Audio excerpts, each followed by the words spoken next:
The antique shop smelled of dust and decay, a place where time seemed to gather in the corners. The buyer's eyes fell on a small music box tucked under a crooked shelf. Its wood was dark, lacquered and worn, and though no one had touched it, soft notes floated from within, delicate and haunting. Drawn to it, the buyer reached out, and the instant fingers brushed the lid, the music jumped slightly, as if startled by the touch. "Beautiful," the buyer murmured, ignoring the faint chill that brushed the back of their neck. The shopkeeper's shadow shifted in the dim light. "Take care with that one," he said softly, voice almost a whisper. "It changes things." The buyer smiled nervously, waving off the warning, tucking the box carefully under their arm. At home, the music box seemed to hum with anticipation. As soon as it was placed on the living room table, it began to play on its own, the notes sweeter and slower than before. Shadows in the corners deepened, stretching unnaturally along the walls. The buyer leaned closer, fascinated, unaware of the faint flicker of faces in the reflection of the polished lid. Faces that vanished whenever they blinked. Night fell, and the apartment grew colder, the air thick with the scent of old wood and something metallic, faint but unmistakable. The buyer tried to sleep, but soft whispers wove through the room, rising and falling like a chorus just beyond comprehension. Every so often, a face would appear briefly on the walls, a flash of pale eyes and twisted smiles that melted into the shadows when looked at directly. The music shifted suddenly, notes quickening, yet when the buyer reached out to close the lid, it remained firmly shut. A whisper hissed in the corner of the room, barely audible but chilling. "You shouldn't have brought me here." The buyer froze, heart hammering, breath shallow, realizing that curiosity had unlocked something far beyond their understanding.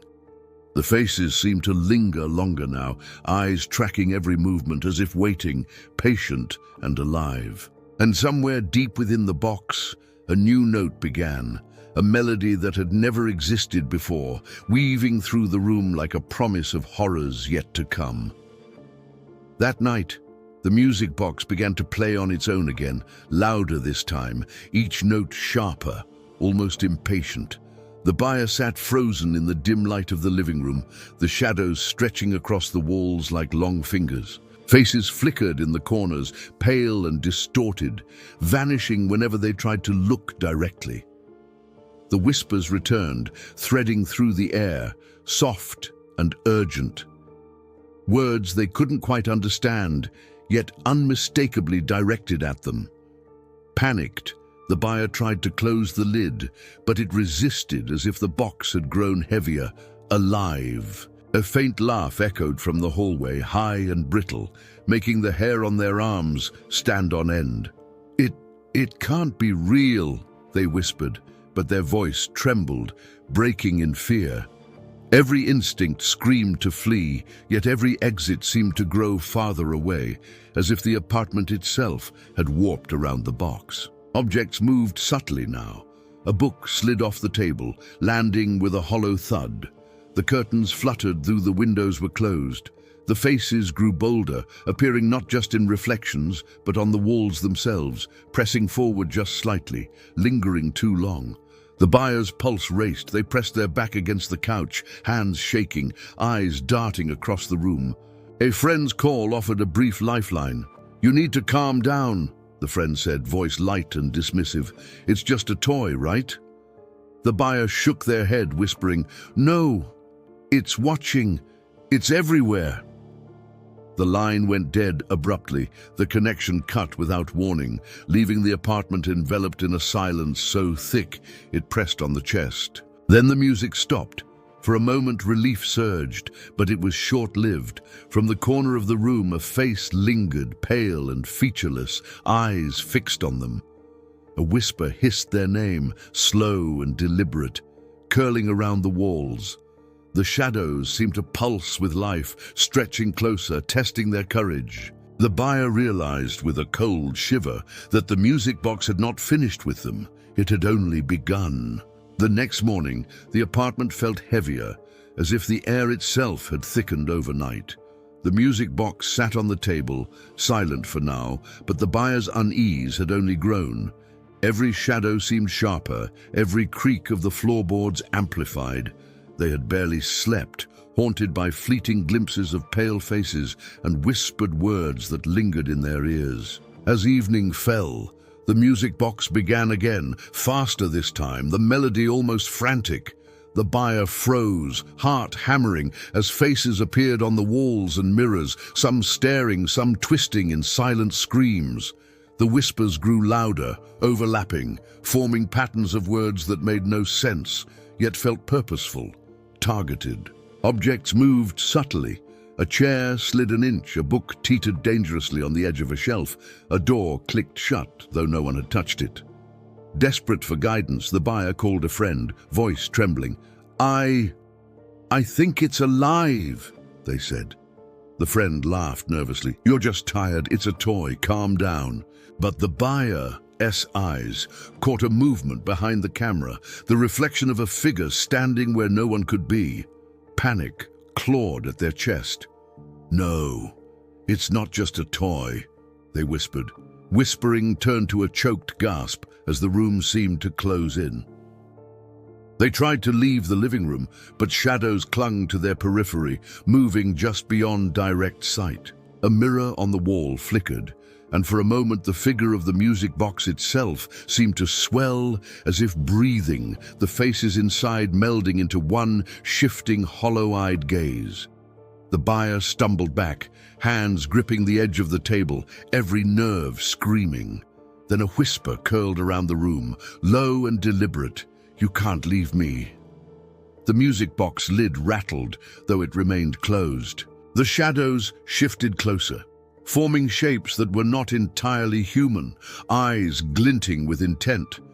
The buyer's chest heaved, sweat dripping down their temples, realizing that the music had never been just a melody, it had become a predator.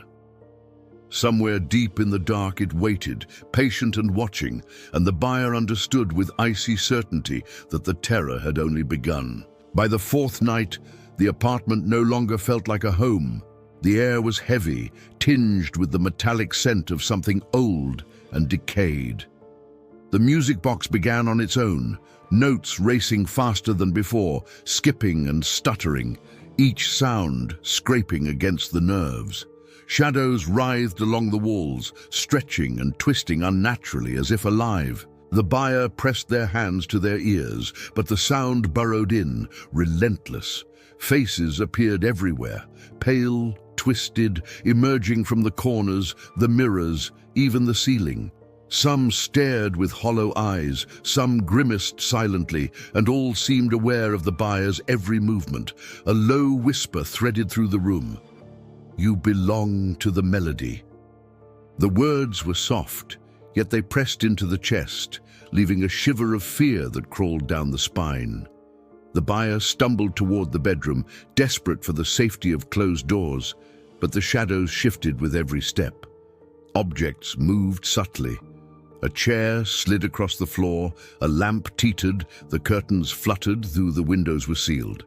The apartment seemed to breathe, walls pulsing in rhythm with the music box's manic tempo.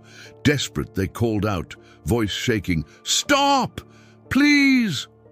Silence answered. Then a faint, brittle laugh echoed from the corner, twisting through the room, almost playful yet malicious. The music accelerated further, almost mocking, and the whispers rose into a chorus, overlapping in a cacophony that rattled the mind. They stumbled into the living room, eyes darting. A handprint appeared on the frosted window, clearly human, smeared and wet, though no one was outside. The shadows condensed, pressing closer, and the faces in the walls seemed to lean forward, observing, waiting. The buyer's heart pounded, breath shallow, palms slick with sweat. Then the music stopped abruptly. Relief surged, brief and fragile, until the whispers persisted, louder now, circling the room, echoing from nowhere and everywhere. One face remained, lingering in the mirror, staring directly at them, eyes hollow yet alive. The buyer realized with a cold certainty that the music box's terror had not ended. It had only grown more cunning, patient, and inescapable.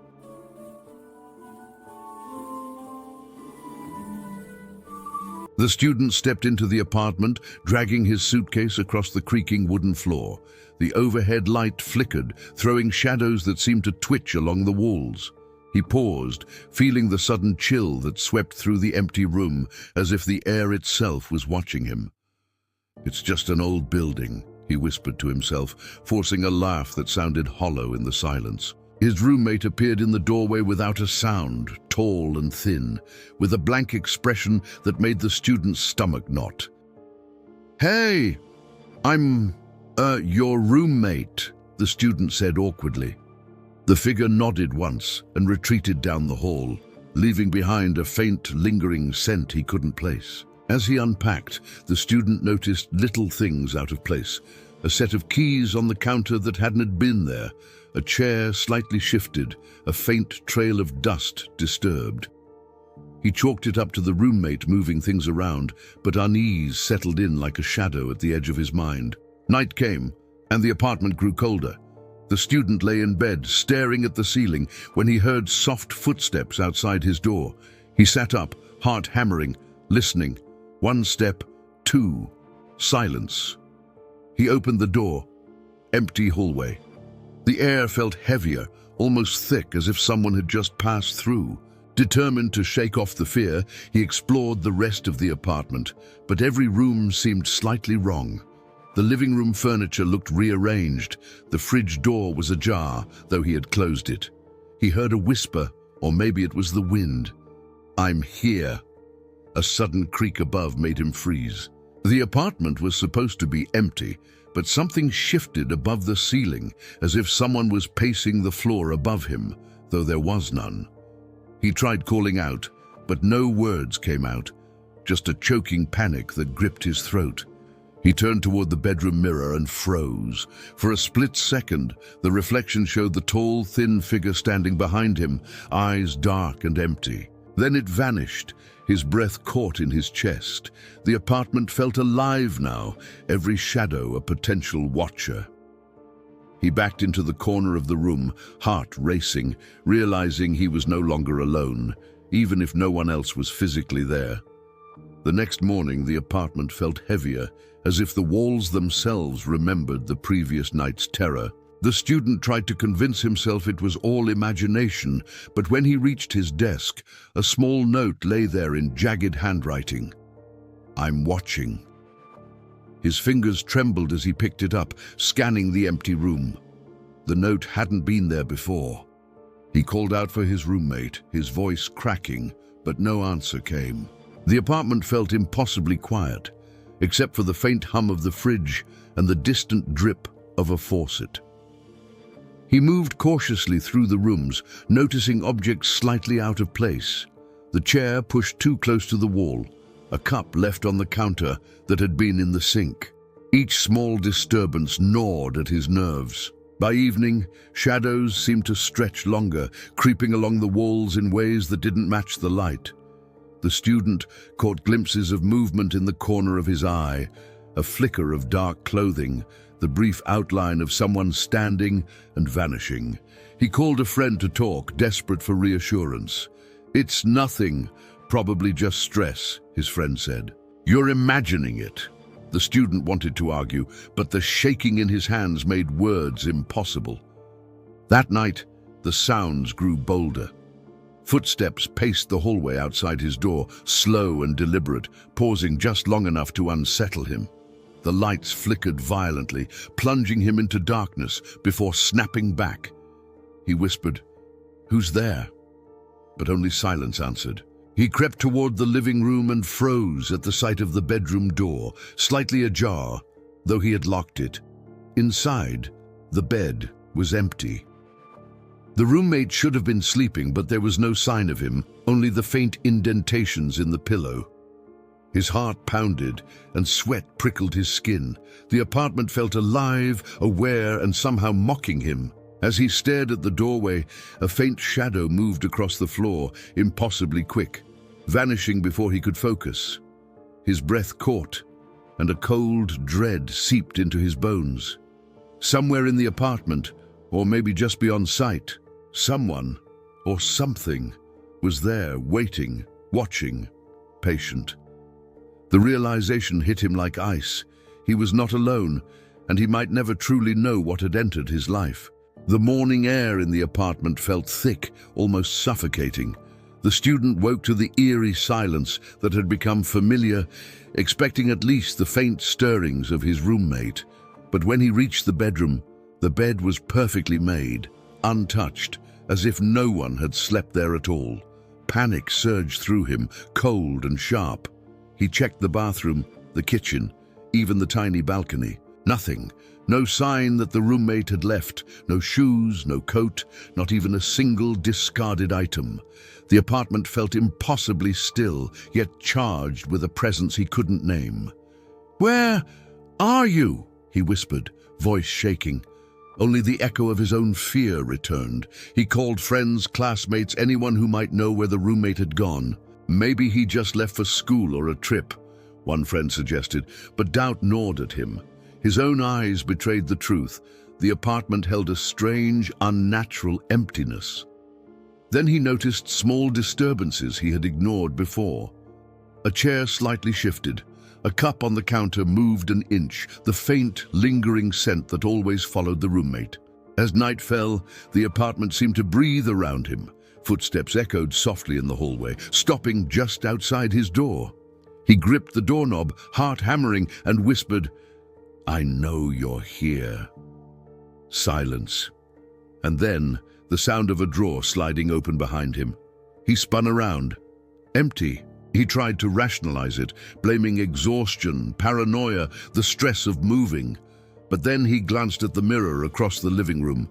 For a fraction of a second, he saw the figure, tall, thin, impossibly still, standing behind him. Hollow eyes locked on his own, expression blank, almost patient. When he turned, nothing was there. Shaking, he backed into a corner, every muscle tense, every nerve screaming. The apartment, once a place of new beginnings, had become a labyrinth of unseen watchers and whispered threats. He realized with a cold dread that the roommate had vanished.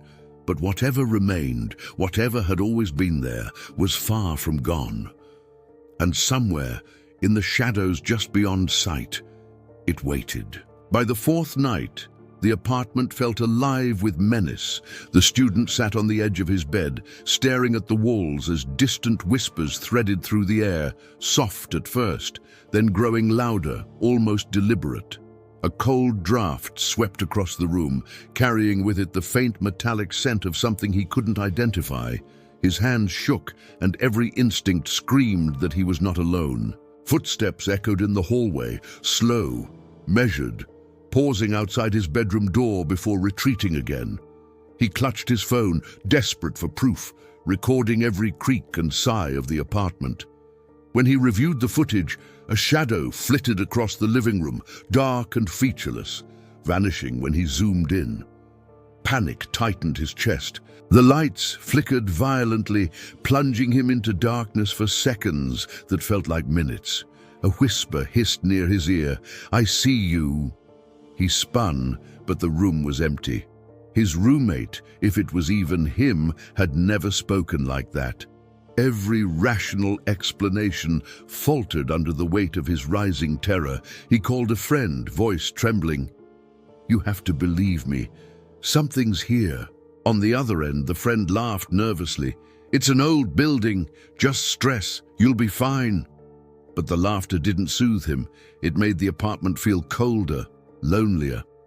Determined to confront whatever haunted him, he moved through the rooms, heart hammering. Objects moved subtly. A book slid across the counter, a chair tipped over. The floorboards groaned under invisible weight. Shadows stretched across the walls, bending in impossible ways. Every corner seemed to hide a presence that watched and waited. Then, in the living room, he froze. A handprint had appeared on the frosted window, a clear human shape smeared across the glass. Outside, the street was empty. His breath caught in his throat. He backed away slowly, eyes darting to the shadows that seemed to shift with each heartbeat. Somewhere in the apartment, something was waiting, patient, unseen. And he realized with a cold certainty that this was only the beginning.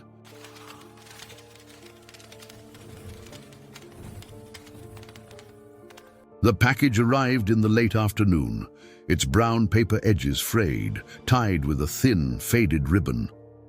She stared at it for a long moment, a mix of curiosity and unease knotting her stomach. Something about its weight felt unusual, heavier than a simple gift should be. Her fingers trembled slightly as she untied the ribbon and peeled back the paper. Inside lay an antique mirror, its frame carved with intricate patterns that seemed almost alive in the shifting sunlight.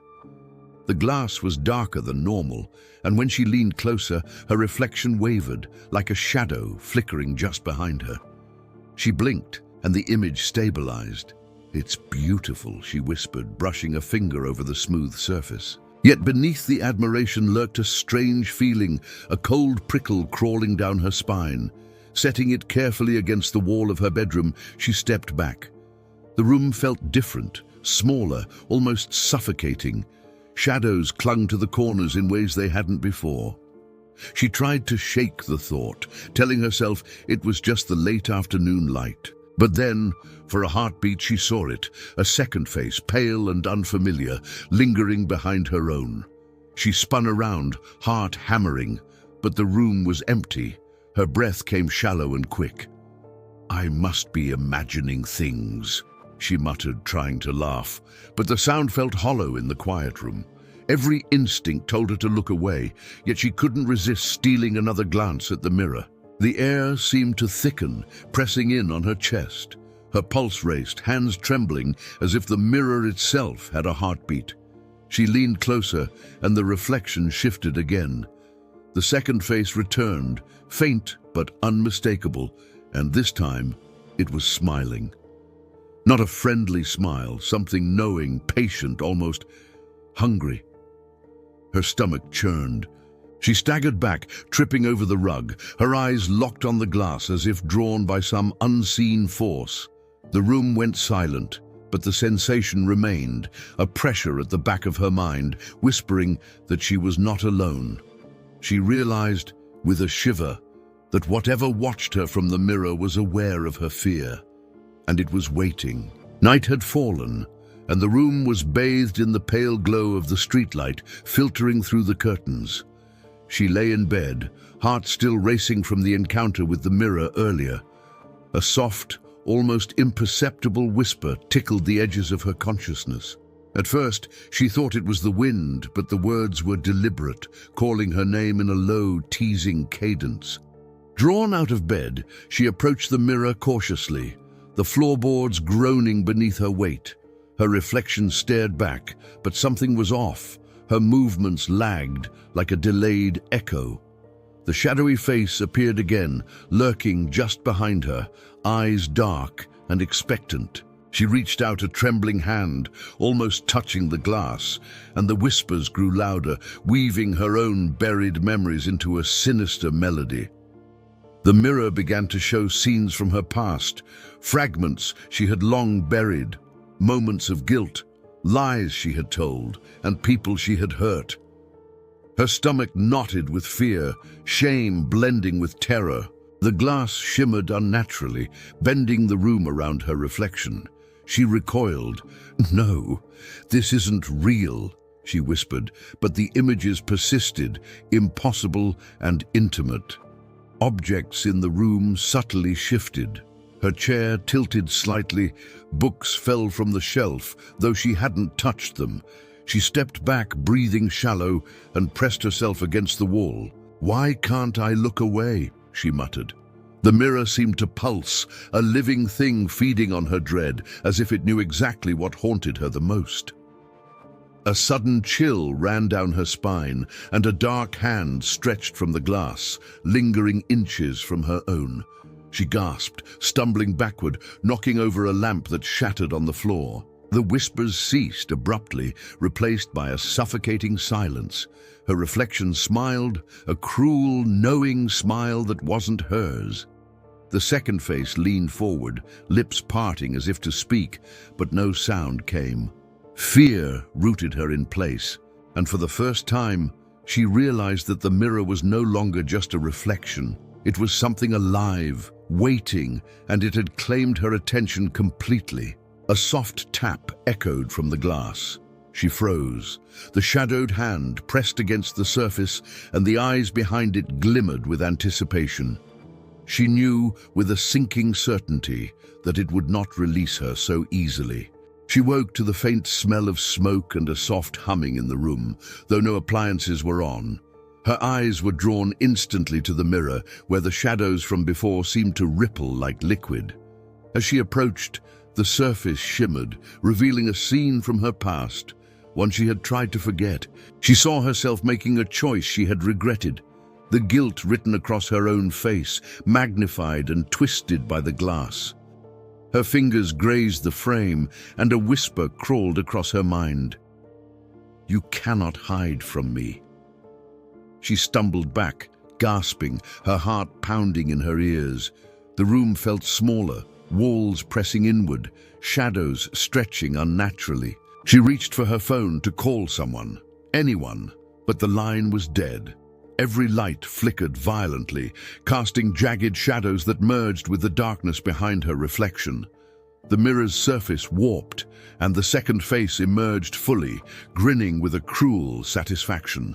It mimicked her movements perfectly, then broke the synchronization, turning its gaze toward her with an intent that made her stomach churn. Objects nearby began to shift on their own. Books teetered, lamps tilted, and the curtains rustled, though the air was still. She tried to speak, to demand it stop, but her voice came out shaky. "Stop! Please, stop!" The figure whispered back with her own voice, distorted and cold. "You belong to me!" Panic clawed at her chest, and she pressed herself against the wall, eyes darting to the corners of the room, searching for escape. There was none. The mirror had transformed the space, turning her sanctuary into a trap. Desperate, she grabbed a small hand mirror from the dresser, holding it up in front of the antique glass, hoping to block or break the entity. The shadowed face in the large mirror tilted its head, amused, unthreatened. Her reflection in the smaller mirror trembled, twisting in agony as if caught between two realities. The antique glass cracked suddenly, a thin, jagged line splitting the sinister grin. A low, echoing laugh vibrated from it, chilling her to the bone. The figure leaned forward, whispering her name again, and the edges of the mirror began to ripple like liquid. She staggered backward, realizing with horror that the presence wasn't just in the reflection. It was reaching for her very soul. She woke drenched in sweat, the room bathed in the cold gray of dawn. Every instinct screamed at her to stay away from the mirror, yet her feet moved of their own accord, carrying her across the creaking floorboards. The glass pulsed faintly, almost breathing, and the shadowed face waited, grinning with patience that chilled her blood. Her hands shook as she tried to cover the mirror with a blanket, but it slithered off as if alive. The reflection no longer mirrored her movements. It acted independently, leaning closer, eyes dark and hollow, lips curling into a mocking smile. Whispers filled the room, a low, relentless chorus echoing her deepest fears and sins. She pressed her palms against her ears, but the sound seeped into her skull, invading her thoughts. Desperation overtook her. She grabbed a hammer from the drawer, striking at the glass again and again. Each impact sent shivers through the air, cracks spiderwebbed across the surface, but the reflection remained, unbroken and cruel. For a moment, she thought she saw herself trapped behind the glass, screaming silently, eyes wide with terror. Her breath came in ragged gasps as the entity pressed outward, a black mist curling from the cracks, coiling around her feet, dragging at her. "No! No! Stay away!" she screamed, her voice cracking with fear. Every instinct told her to run, but the door wouldn't open, the room itself resisting escape. Shadows clung to the corners, twisting and stretching like they had minds of their own. The reflection reached through the largest crack, fingers brushing her cheek. The cold seared her skin, and she stumbled backward, heart hammering, mind fracturing. She realized then, with a sickening clarity, that the mirror had never been a mirror. It had been a trap, patiently waiting to claim her. As she fell to the floor, the shadows recoiling momentarily, the glass rippled one last time. The second face pressed against it, eyes gleaming with hunger, lips whispering a final promise. "You are mine." Silence swallowed the room. She was gone, or perhaps only partially. The mirror sat in the corner, still waiting for the next one.